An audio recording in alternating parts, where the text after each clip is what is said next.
EVM पर बहुत सारे सवाल उठते हैं, लेकिन टीवी चैनलों पर ये जो एक्सपर्ट्स आते हैं ना भाजपाइयों की तरफ से, ये कमाल के होते हैं। कहते हैं नहीं हो सकता, नहीं हो सकता। अरे कुछ पता वता होता नहीं, कुछ भी बोल दो। अब इसमें दो चीजें हैं, एक है हैकिंग और दूसरा है टैंपरिंग। हैकिंग क्या है?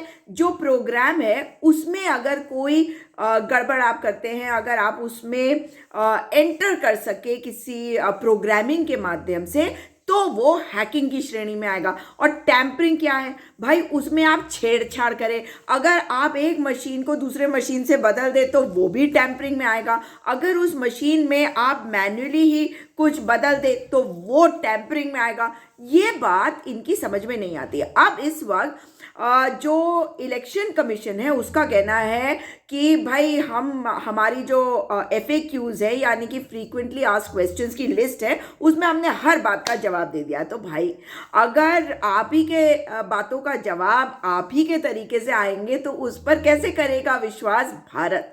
और भारत के 66 से 67% लोगों ने वोट नहीं दिया भाजपा को।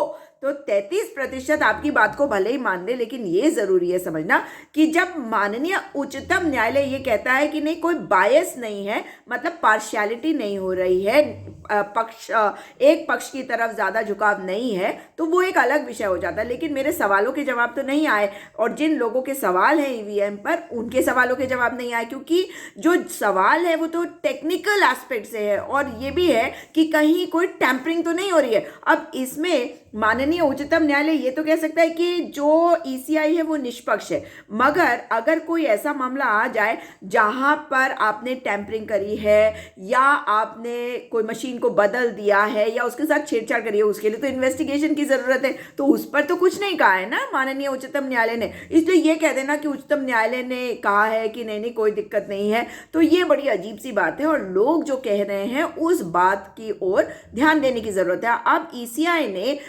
जब इंडिया अलायंस उनके पास गया बातचीत करने के लिए, तो उन्होंने सीधे से नकार दिया और कह दिया जी सब चौंगासी और हमें कोई बात नहीं करनी। ऐसे तो लोकतंत्र चलेगा नहीं। इसका मतलब ही है कि कहीं ना कहीं कुछ गड़बड़ है। और आजकल एक मजेदार चीज जरूर हो रही है, पहले जो पक्ष कहता था कि ईवीएम टैंपरिंग हो रही है या हैकिंग हो रही है, जो भी बोल देते थे पहले, वो वाले लोग बैकफुट पे आ जाते थे, क्योंकि आपसे कहा जाता था कि भाई आप इन राज्यों में जीत गए, अब भी बोल रहे हैं। लेकिन अब क्या हो रहा है कि आप देखेंगे कि भाजपा और भाजपा के जो सपोर्टर्स हैं वो पागलों की तरह आकर बोल रहे हैं बार बार कि नहीं नहीं सब कुछ ठीक है, सब कुछ ठीक है। आपको कैसे पता कि सब कुछ ठीक है? बिना जांच के आपको पता है कि सब कुछ ठीक है।